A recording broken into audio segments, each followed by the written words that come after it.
The news of Ambrose Tashobya being appointed as the chairman of the National Council Sports Board surfaced last evening. Tashobya replaced Donald Rukare, whose 2-year mandate ended on February 14th. Also on the 11-team board is 2012 Olympic gold medalist Stephen Kiprotich. Long-serving ex-Uganda Netball Federation boss Susan Anek also constitutes the board. The others include Cecilia Anyakoit, Zubairi Galiwango, Andrew Owinyi Otengo, Juliet Yulu, George William Galiwango, Gloria Evelyn Piloya, Agatha Arembe Namirembe, and Derek Namisi. Tashobya, who was out of the country when the news broke, predicts an enormous task ahead. There's so many promises at different fronts that we can do a lot better, and the sport needs a lot of support from infrastructure to the soft bits like the policies. So the task ahead is big, but I'm quite excited that I have a credible team, and we hope that we can take up the challenge. Tashobya, a former president at the Federation of Uganda Basketball Associations and also a former vice president at the Uganda Olympic Committee, says his stewardship will be more inclusive. I think what you should expect my reign at NCS is open arms, open mind, ear on the ground, and also to whoever is speaking, because that way we are able to listen to each other and see how we can hopefully help sports grow in this country. The outgoing chairman of the board, Rukare, hopes the new pair of hands can consolidate the gains of the outgoing team. I think some of the key things that we'd like them to probably take on, but again, they'll have to, there's a strategic plan in place. So we'll use the strategic plan as a blueprint, as a guide.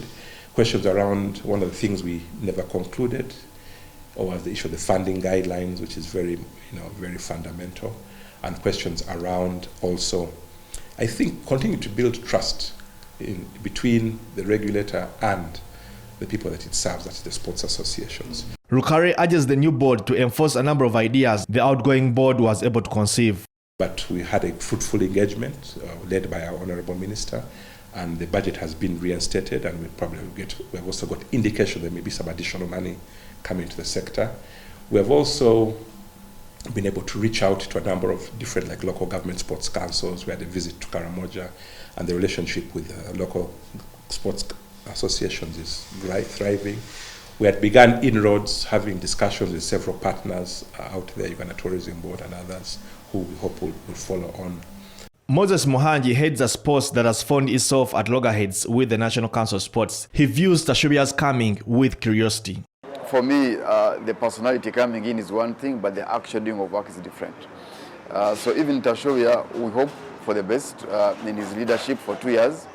But until he does the actual work, that's when we shall say, okay, we are hopeful he's going to do something. But I know he's a good guy, because I remember when I became president in 2018, I had issues with UOC. He was the first guy to come and embrace boxing and my leadership. So I have a feeling that he has a goodwill for sports, only that maybe he might find challenges along the way. Mohanji envisions Tashobya can create a conducive environment for sports to grow. There I mean, make sure there's stadiums, make sure there's facilities, make sure there's basic funding, make sure there's equipment. These are things that you need to support federations with as a government representative. Ismail Dakaba Chigongo is a former head of corporate affairs at National Council of Sports. Dakaba says Tashobya, like those before him, will not find a safe landing. He will be constrained in certain areas because the law that we have today that governs sport in this country is not enabling. You have a 1964 law managing events in 2022. So he can only do as much. But it's also important to have someone like him than picking any Tom, Dick, Peter, and Harry to manage sport, because at least he has an idea, a very good idea, a very competent idea of what happens in federations and in sport. Story by Maina Mbalira for CTV PM edition.